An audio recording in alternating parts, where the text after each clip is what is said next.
ሳልሳይ ወያኔ ህወሓት በትግራይ ክልል ስልጣን ለመቆጣጠር የሚያደርገውን ጥረት በመቃወም የሽግግር መንግስት እንዲመሰረት ጠየቀ። የትግራይ ክልል ጊዜያዊ አስተዳደር የፕሬስ ሴክሬታሪያት ኃላፊና የመቀሌ ዩኒቨርሲቲ መምህር የሆኑት ዶክተር ገብሩ ካሳይ ለሰዓታት ታስረው የነበረ ሲሆን በትላንትናው ዕለት ከሰዓት በኋላ መፈታታቸውን ቲግቫ ኢትዮጵያ ገልጿል። አሜሪካ በዚህ በኢራን ጦርነት ወደ 29 ቢሊዮን ገደማ ዶላር እንደከሰረችና እንዳጣች እየተነገረ ይገኛል። ኢራን የሆርሙዝ ሰርጥ እንደ ጦር መሳሪያዬ ነው የማየው እያለች ትገኛለች። ኢራን ደግሞ በበኩላ ከነኩኝ እንዲሁም ደግሞ ጫፌ ከደረሱ ዩራኒየም ማብላላቱን አጧጡፈዋለሁ እያለች እየዛተች ትገኛለች። አሜሪካም ኢራንን ለማውደም እያደባች እንደሆነ መረጃዎች ይጠቁማሉ። የተባበሩት አረብ ኤሚሬትስ ደግሞ በድብቅ ኢራን ላይ ጥቃት ማምሻውን ፈጽመዋል። ዓለም ላይ በየዕለቱ የማይሰሙ ጉዶች የሉም። መሽቶ ሲነጋ ተውሎ ሲከረም በየሰዓቱና በየጊዜው አዳዲስ አጀንዳዎችና አዳዲስ ወሬዎች አሉ። ዛሬም ዕለተ ረቡዕ ግንቦት 5 ቀን 2018 ዓመተ ምህረት ዓለም እንዴት እንዳደረች፣ ዓለም እንዴት እንዳረፋፈደችና ዓለም እንዴት እንደዋለች ከዓለም ጉያ እስከ ኢትዮጵያ እንብርት ከተሰሙ ወሬ ነግራችኋለሁ። ይህ ወሬ ነጋሪ ነው። ወደ ወሬያችን ከማለፋችን በፊት ከዓለም ላይ እንዲሁም ደግሞ ከሀገር ቤት ውስጥ የተሰሙ ትኩስ ወሬዎችንና መረጃዎችን በየሰዓቱ ለእናንተ ለአድማጮቹ ያደርሳል። እናንተም ሰብስክራይብ እያደረጋችሁ የወሬያችን አድማጮች እንድትሆኑ ስል እየጋበዝኩኝ በቅድሚያም ከሀገር ቤት ውስጥ ካገኘናቸው ወሬዎች እናልፋለን። አሁን በዚህ ባለንበት ወቅት በትግራይ ክልል በተለያዩ አጀንዳዎች ውጥረት ውስጥ ይገኛል።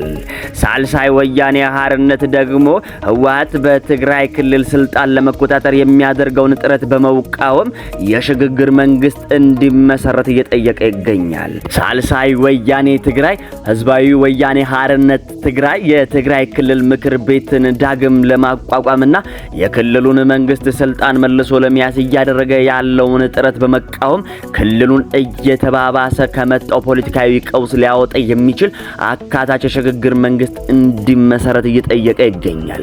ፓርቲው ግንቦት 3 ቀን 2018 ዓመተ ምህረት ባወጣው መግለጫ የታገደውን መንግስት ወደ ነበረበት መመለስ በሚል መሪ ቃል በህወሓት የተካሄዱ ስብሰባዎችን እና መድረኮችን ከእውነታ ከህጋዊነትና ከስነ ምግባር ጋር የተለያዩ የቲያትር ትርኢቶች ሲልም ገልጿቸዋል። ከዚሁ ከሰሜኑ የሀገራችን ክፍል ከትግራይ ውጥረት ሳንወጣ ዶክተር ገብሩ ካሳይ ወደ አልታወቀ ቦታ ታፍነው እንደተወሰዱ ተነግሮ ነበር። ከሰሞኑ ዶክተር ደብረጽዮን የክልሉ ፕሬዝዳንት አድርጎ የሾመው የህወሓት ቡድን የጀነራል ታደሰ ወረደ ደጋፊዎች ናቸው ተብሎ የተጠረጠሩ ግለሰቦችን ማሰር መጀመሩን ተሰምቶ ነበር።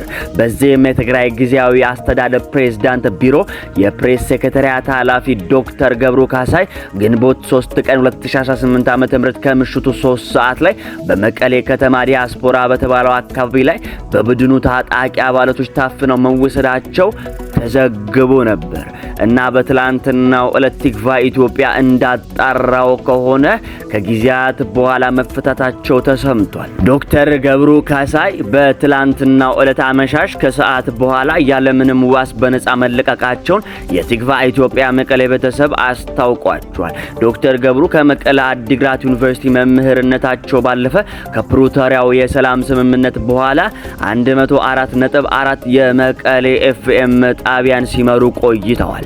በቅርቡ ደግሞ የጊዜያዊ አስተዳደሩ የፕሬስ ሴክሬታሪያት ኃላፊ ሆነው ሲያገለግሉ ነበር። የዶክተር ገብሩ እስራትና መለቀቅ የተከሰተው በክልሉ በህወሓት ጉባኤ የተሾሙት አመራሮችና የፌዴራል መንግስቱ የስልጣን ዘመናቸውን ያራዘመላቸው የጊዜያዊ አስተዳደሩ አመራሮች መካከል ባለው የስልጣን ሽኩቻና ውጥረት ወቅት ነው። ይህንን መረጃ በትንታኔነት ያወጣው ቲግቫ ኢትዮጵያ ነው። ግንቦት 4 ቀን 2018 ዓመተ ምህረት ከመቀሌ። አሁን ደግሞ ወደ መካከለኛው ምስራቅ ውጥረት ከፍ ስንል ደግሞ አሜሪካ በኢራን ጦርነት ብቻ 29 ቢሊዮን ዶላር እንደከሰረች ፔንታጎን እየገለጸ ይገኛል። የፔንታጎን ባለስልጣናት የኢራን ጦርነት ወጪ 29 ቢሊዮን ዶላር መድረሱን እና የተኩስ አቁም ስምምነቱ ስጋት ላይ መሆኑን አስታውቋል። የፔንታጎን የፔንታጎን ከፍተኛ ባለስልጣናት ማክሰኞ ዕለት በካፒቶል ሂል በቀረቡበት ወቅት ከኢራን ጋር ያለው ጦርነት ወጪ ወደ 29 ቢሊዮን ዶላር ገደማ መጠጋቱን አስታውቀው ሲሆን ይህም በፕሬዝዳንት ዶናልድ ትራምፕ አስተዳደር ላይ ብርቱ የፖለቲካ ጫና ይፈጥራል ተብሏል። የመከላከያ ሚኒስትር ፒት ሄግሴዝ እና የጦር ኃይሎች የጋራ ኢታማዦር ሹም የሆኑት ጄኔራል ዳን ኬን ለ2027 በጀት በሰጡት ምስክርነት ወጪው ከሁለት ሳምንት በፊት ከተገመተው በ4 ቢሊዮን ዶላር ማድረጉን ጠቁመው ለዚህም የመሳሪያዎች ጥገናና የክዋኔ ወጪዎችን እንደ ምክንያት ጠቅሰዋል።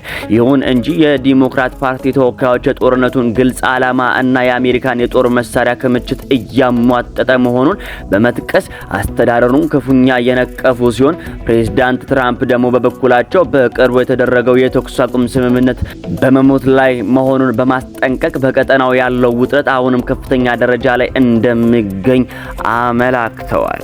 ዩናይትድ አረብ ኤሚሬትስ ደግሞ በኢራን ላይ ድብቅ ጥቃት ፈጽማለች።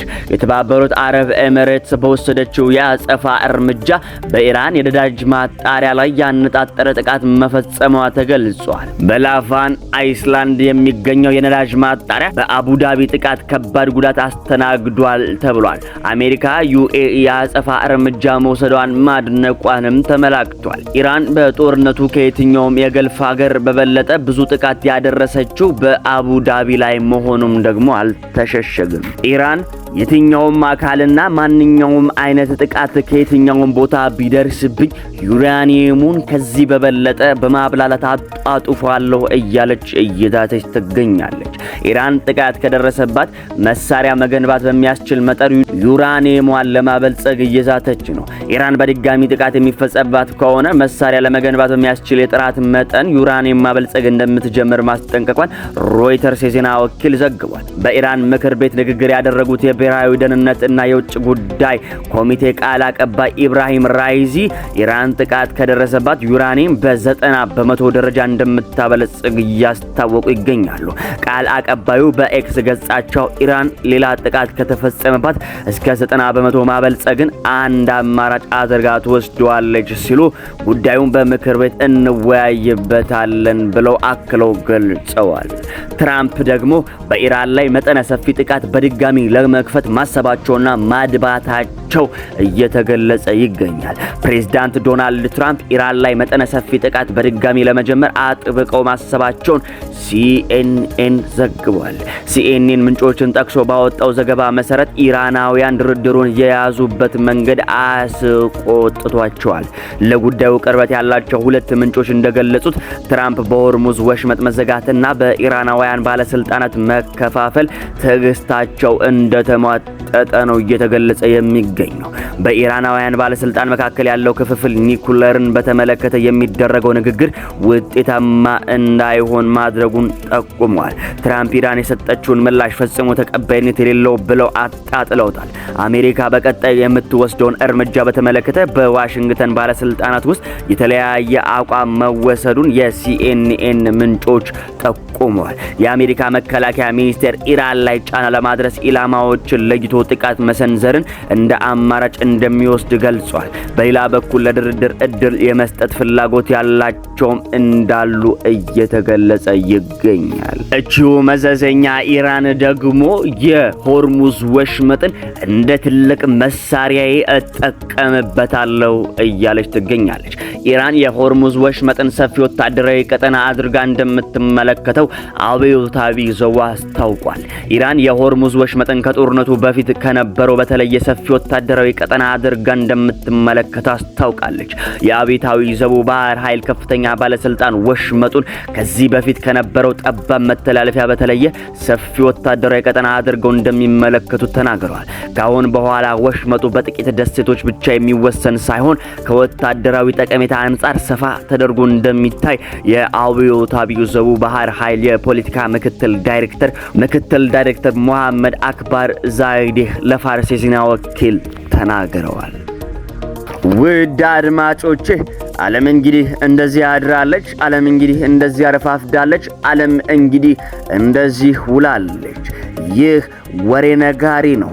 ከዓለም ላይ እንዲሁም ደግሞ ከሀገር ቤት ውስጥ ትኩስ ወሬዎችንና ትኩስ መረጃዎችን እየሰበሰበ ለእናንተ ያደርስላችኋል። እናንተም ሰብስክራይብ እያደረጋችሁ ወሬያችን አድማጭ እንድትሆኑ ስል እየጋበዝኩኝ ለወዳጅ ዘመዶቻችሁ ደግሞ ማጋራትን ሼር ማድረግን እንዳትረሱ።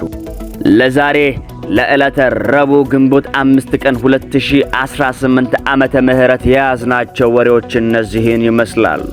በሰላም ዋሉ፣ በሰላም አምሹ፣ በሰላም እደሩ። ጤና ይስጥልኝ።